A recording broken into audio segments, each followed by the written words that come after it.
You are now listening to Cryptid Cocktail Party. Creatures, let's meet for a drink. It's a treat. Join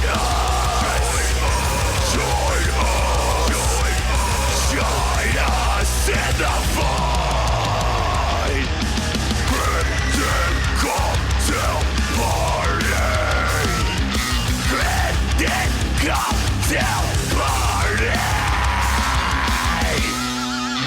Welcome back, everyone, to another episode of Cryptic Cocktail Party, a show where we have a few drinks, share a few laughs, take a dive into the unknown. I'm your host, Dave, joined as always by my wonderful co-host, Sarge. How's it going, Sarge? I'm phenomenal. Phenomenal? I saw a bald eagle. Oh, shit. Yeah, I was just driving down the street. Like, it was just in my neighborhood, flying overhead. Oh, that's the most American thing I could ever think of. I know, right? I was like, yeah, I'm free. That's awesome, man. I bet it was beautiful. Did it bring a tear to your eye? Majestic. Of course it did. Just a single tear? Yeah, America's coming back. I don't know why. I just picture you like taking your hat off, putting it over your heart, and like saluting it with like just a single tear. Gorgeous motherfucker. Well, that's good. I mean, that has to be a good omen, I think, right? I think so. I think it's a strong omen. It's got got to come. I mean, too bad it's not a strong omen for our technology because we are running on borrowed time here.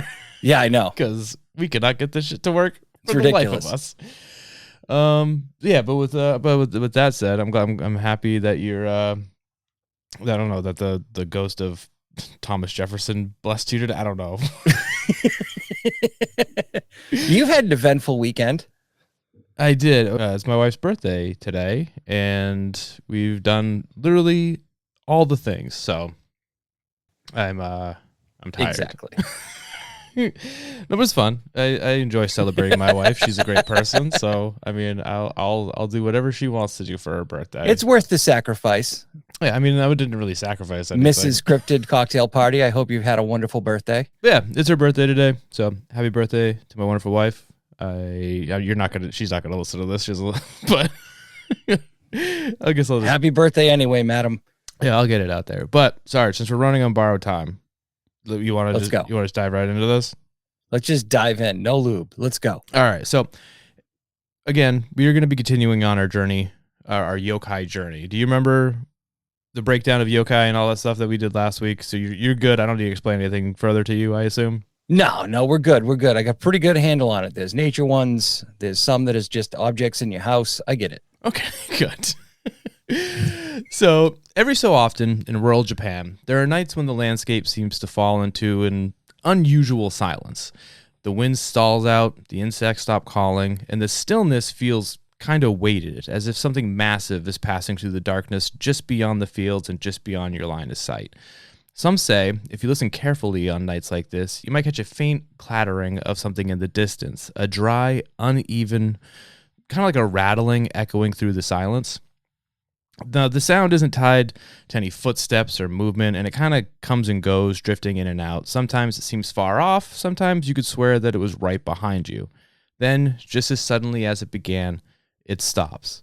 What follows next is a sudden ringing in your ears, almost like an internal alarm that something has drawn near but still unseen to you. Only after the ring sets in does whatever is out there make itself known. An immense silhouette rises slowly from the darkness. The moonlight catches the contours of bleached and cracked bone, its hollow eye sockets glowing with a pale green flame. The earth just seems to kind of shrink beneath it. Right now, you are face to face with the Gashadokuro. Are you familiar with this at all, Sarge? Not at all. I didn't think you would be. So It sounds like a very fancy dish that I would get at a sushi restaurant. Kinda, yeah. I mentioned it briefly on one of the last episode of the episode before that.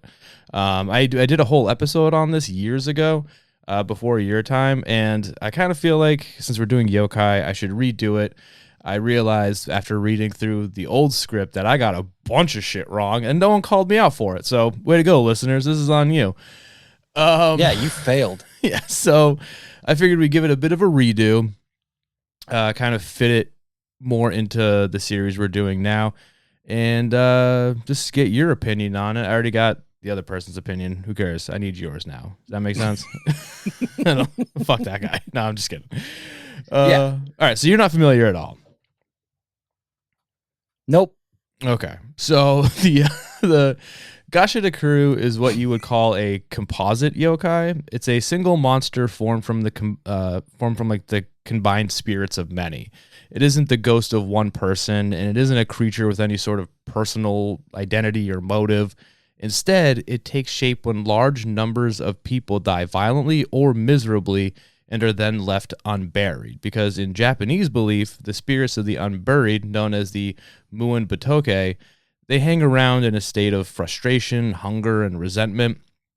And when all those neglected souls accumulate, like after wars, famines, or plagues, their collective rage can merge into one unified force. That is the Gashadokuro. Now, this gives the Gashadokuro traits associated with a bunch of different traditions. It's got the bitterness and rage of the Onryo, the neglect tied to those spirits, and the destructive power of the Goryu, which are the spirits of like wronged warriors.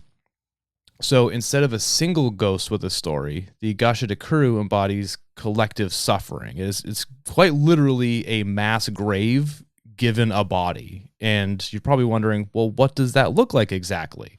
Maybe? I'm guessing it doesn't look like Voltron. It does not look like Voltron. But it is a Voltron-like ghost of many parts becomes one. Kinda, yeah. Yeah. It's weird that that's like immediately where my mind went, but no, that's actually kind of a good way to describe it. Or like when the Power Rangers they all turn into the one. Yeah, it's kind of like that. But you're with me so far as to kind of the vibe this thing's giving off.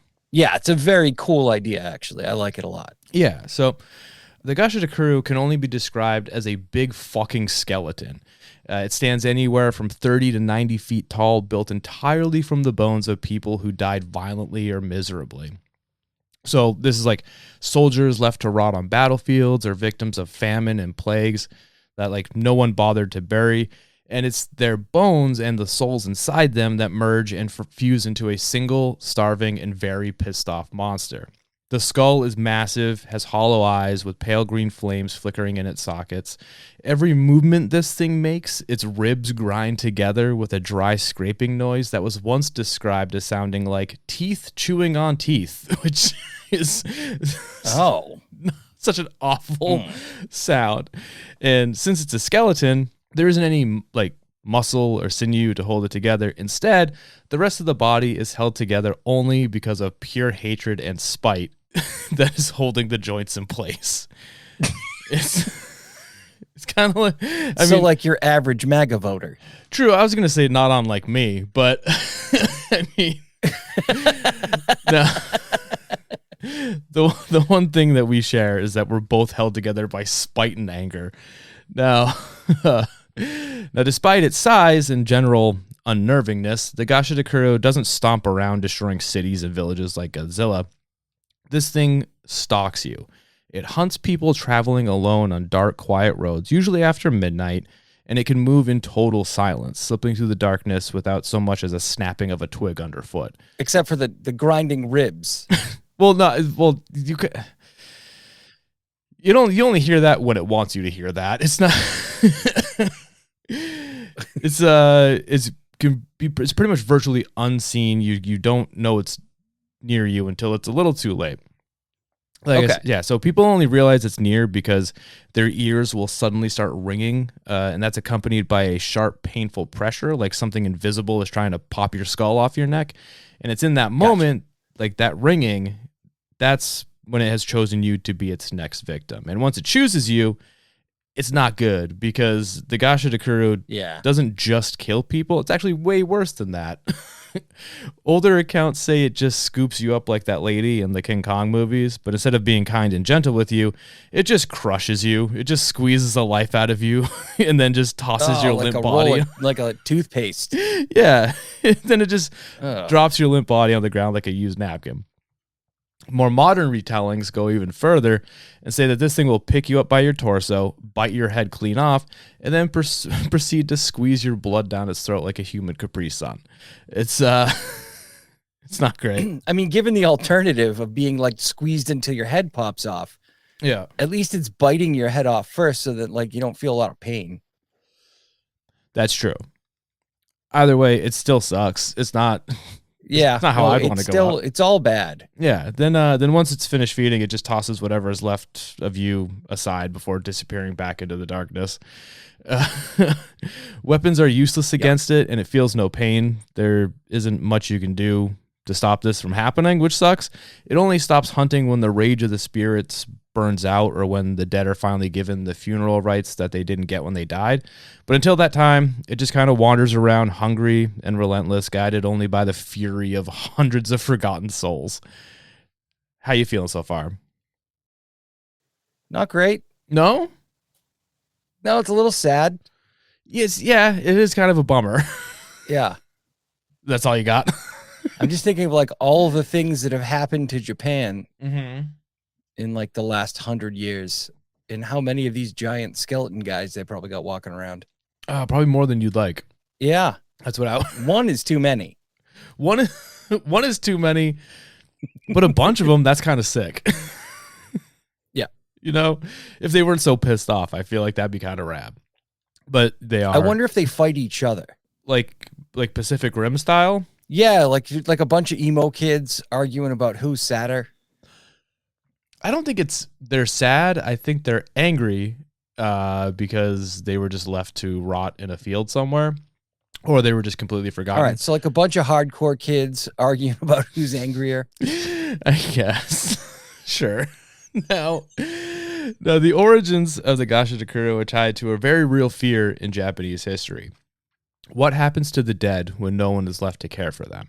Now, traditionally, the spirit of a person who dies without burial or memorial rites become a moen botoke, a restless, neglected soul that is unable to move on to the afterlife. Now, when this happens on a small scale, they become just your normal run-of-the-mill boilerplate wandering ghost. But when it happens to hundreds or thousands of people all at once, the consequences are far bigger. Periods of war, famine, and plague often left bodies unburied, scattered across fields, riverbanks, or whole villages that were abandoned.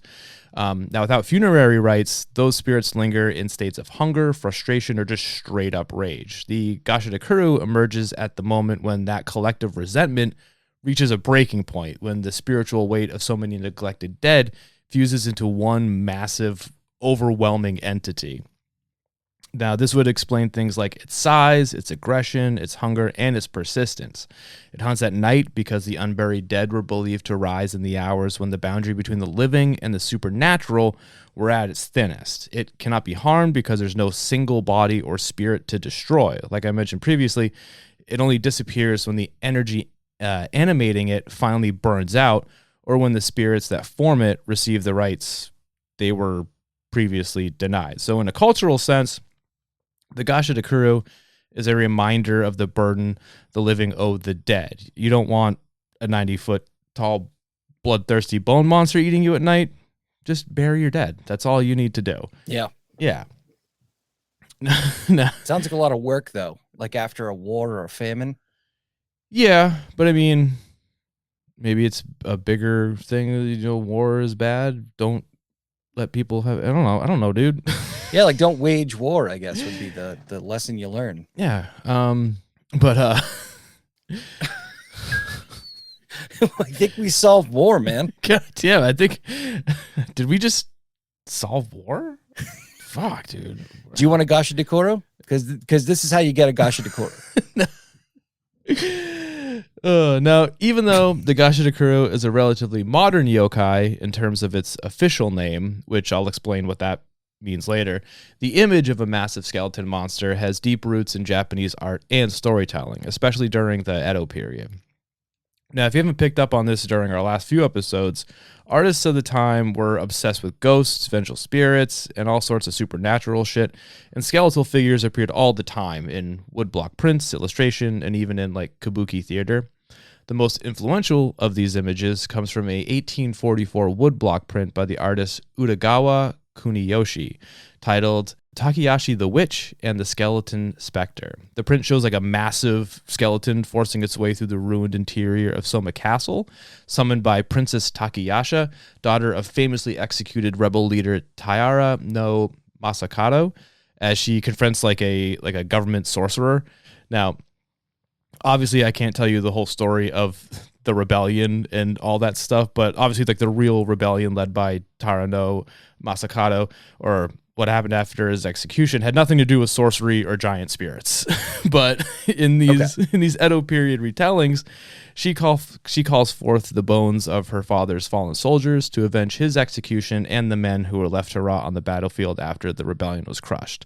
So like artists and storytellers of the day reshaped this legend into a quote unquote like based on a true story supernatural fiction, and it's this depiction of that that Koniyashi came up with that becomes like one of the era's most iconic images. And it's this image, a giant skeleton looming over the characters, its ribs stretched wide, skull pressed against the rafters, that would pretty much become the visual blueprint for how these skeletal apparitions would be portrayed going forward. And even though Koniyoshi's creature wasn't called the Gashadokuro at the time, its appearance strongly informed the design of what we know it as today. That's so badass. Yeah, like there were other earlier Edo period artworks that featured like skeletal ghosts, like skull spirits, and other types of like bone-based baddies. And it's these older depictions combined with Kuniyoshi's depiction that laid down like the entire aesthetic foundation that the Gashadokuro would like eventually inherit. Are you with me so far? Yeah, like I keep getting this like almost intrusive thought about like a Gashadokuro that's mostly just the spooky, scary skeletons guys. Okay. So you just hear like xylophone music. It's coming to get you. It's like a circus burned down. Yeah, no. God. What's wrong with me? I don't know, because this is kind of like a serious thing. It's like famine and plague victims. You're like, yeah, but what if it was? That's why I said, like, if a circus burned down, it would be better. Yeah, I guess. God damn it, I'm a terrible person. No, I love it. It's great. When you were talking about how if they fight each other, it's just two emo kids, and then I had to go right into what it actually is. I was like, oh no, Sarge is gonna feel real bad about that. Just a big slap fight. So how and when did the Gashadokuro get to be the Gashadokuro? Well, like I said a few times now, this thing is the Gashadokuro as a named yokai is a modern creation. The name doesn't show up in classical folklore at all. It actually made its debut in the 1960s when there was a huge renewed interest in the supernatural in Japan, especially like post-war. Folklorists and writers around the time began publishing like these large encyclopedias of all the different yokai and like supernatural beings. One of the clearest early written references comes from the modern folklorist Morihiro Saito, which includes the creature in his yokai guides. He, along with other authors, pretty much standardized the Gashadokuro, not only in name, but in its traits. Like a skeleton 10 to 15 times the size of a human, formed when people who die violently or were left unburied, silent until it decides it doesn't want to be, the ear ringing, the whole turning you into a human go-gurt, all that stuff. And by giving this thing a name and a consistent pattern of behavior and a clear origin, these 20th century folklorists took what had just at that time been kind of imagery and art and turned it into a fully realized yokai. And the people fucking loved it. This thing was very quickly became a staple in modern yokai guides and museum exhibits, standing right alongside all the older creatures, despite it being a very recent addition. So basically, even though the imagery of a giant skeleton has existed for God knows how long, the Gashadokuro that we know and love today was really only born just a few decades ago, which is crazy because Yeah. Yeah. So now that this thing's got a name. Thanks, Home Depot. Dude, I was trying to find a way to fit in a Home Depot skeleton joke in here somewhere. and I couldn't figure it. This whole time, that's all I could think about. Yeah, and then I just forgot about it and didn't even come back to trying to attempt it. But yeah, no, that's so. The thing is, the Home Depot skeletons are just built out of the shattered dreams of all its like minimum wage employees. Yeah, if a Home Depot burned down, that's what. so, so now that this thing's got a name, it's got defining characteristics, it's a nightmare, and it didn't take very long for it to break free from folklore books and like museums into mainstream pop culture. The concept of a giant man-eating skeleton powered only by unbridled rage is too good to not try and make a quick buck off of. You know what I mean? One of the most famous nods to the Gashadokuro appears in the Ghibli film Pompoko, where the shape-shifting tanuki create a massive skeleton illusion to terrify humans. And this is far from the only anime to reference this thing. Probably the most famous would be in Naruto. Sasuke has the Susanoo ability, and is one of the forms is a skeletal Susanoo, which is literally just the Gashadokuro. Video games also embrace this thing as well. It appears as a boss in Neo, and variations of it pop up in franchises like Castlevania, Dark Souls, and The Legend of Zelda. Dungeons and Dragons also borrowed the concept and features a big old skeleton guy known as the Odokuru. I don't know if you're familiar with that at all. No, I didn't know D&D picked that up. Oh, yeah. That's very cool. Yeah. So yeah, once given a name and a proper identity, it was like the perfect blend of old folklore and modern horror aesthetics, and it's now one of the most recognizable creatures out there. Like you may not have known its name at the time, but you've definitely seen this before, and now you know when you see it what it is. So there you have it, Sarge. That is the Gashadokuro, a yokai that somehow manages to be both modern and ancient as hell simultaneously. How you feeling about it? You good? I have to wonder, like, I know we just joked about it, but I have to wonder if that's kind of where the allure came from for Home Depot to get the like 12-foot skeleton.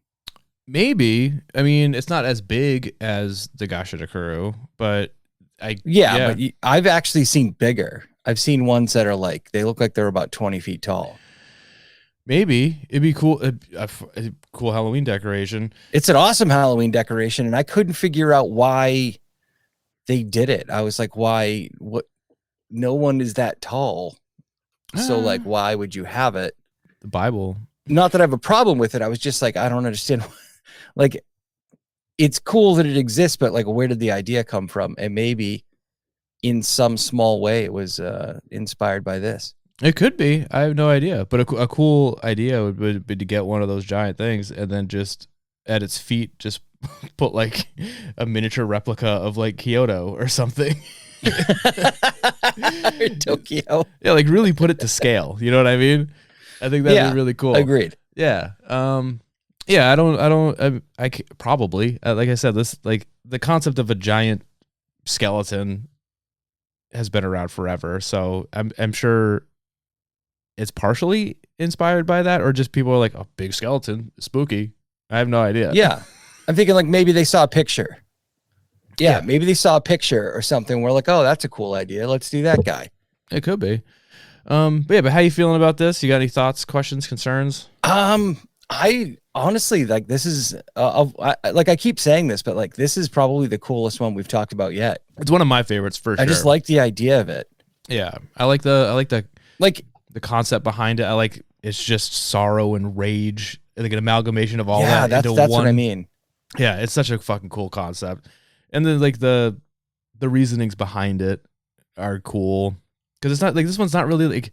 It's a cautionary tale, but it's not really a cautionary tale. It's just like, hey, yeah, just respect the dead. Exactly. I think I watched, I don't remember what it was on, but there was like some kind of documentary style thing on the wandering spirits after the tsunami. And how there's this guy who like tries to provide comfort to the spirits.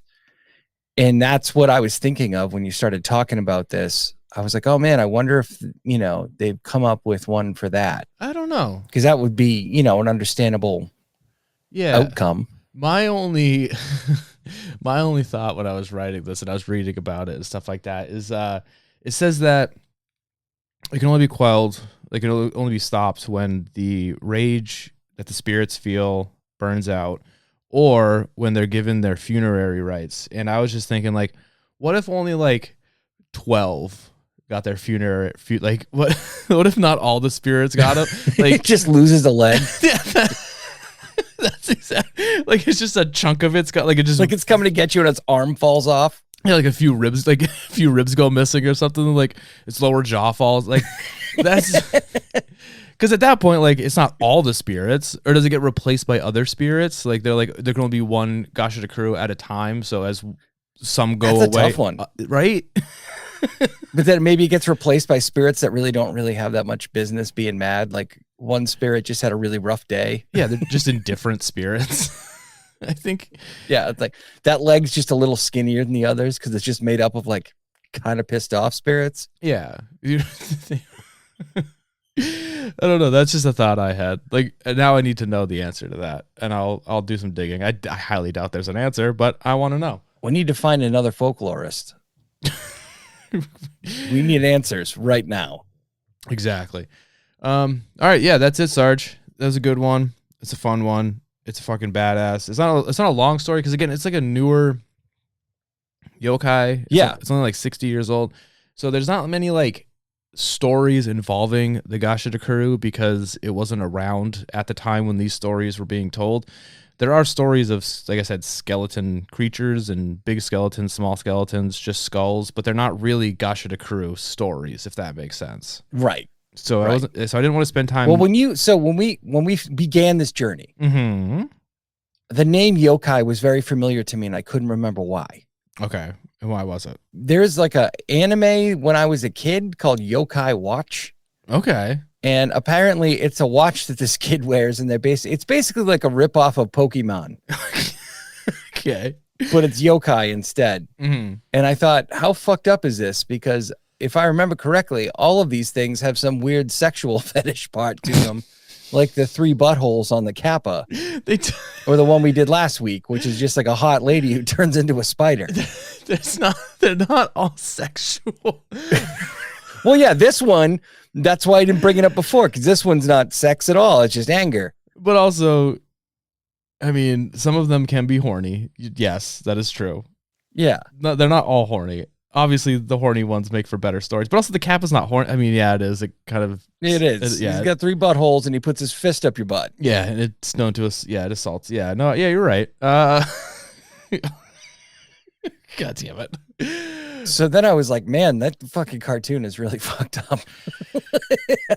Well, some of those older What's wrong with you animes people? from like the Stop 80s doing that. are pretty horny, and they were meant for children. No, I think it was like the well. 90s. It was like the late 90s.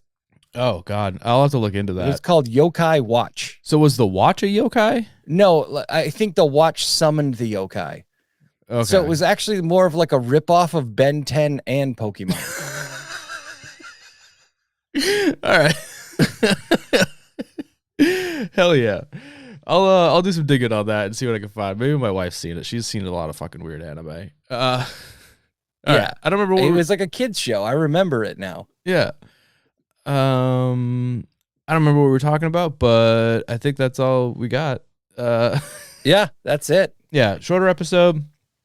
Because again, there weren't that many stories because it didn't exist, and I didn't want to tell stories that were just kind of loosely related to it. I felt that'd be weird because we can cover some of the other skeleton ones later and tell the stories in the actual context that they should be told in, not in relation to something that is newer. But yeah, that's it. Sarge, you got anything you want to say to the audience before we do all our normal stuff? Yeah. Follow me on the interwebs. Just Google Sarge the Destroyer. I'm on all the socials. You'll find me. Yeah, and if you can't find him, most of the links to his stuff, I believe, are in the link on our Instagram, which is @CryptidCocktail. You can follow us on TikTok, Cryptid Cocktail Party. Please leave us a rating and review. It definitely helps get the show in people's ears. Share anything you can. If you got a favorite episode, make sure you share that. Make sure people are aware. And I think that's all I got. With that out of the way, Sarge, would you like to say goodbye and I love you to the audience? Goodbye, and I love you.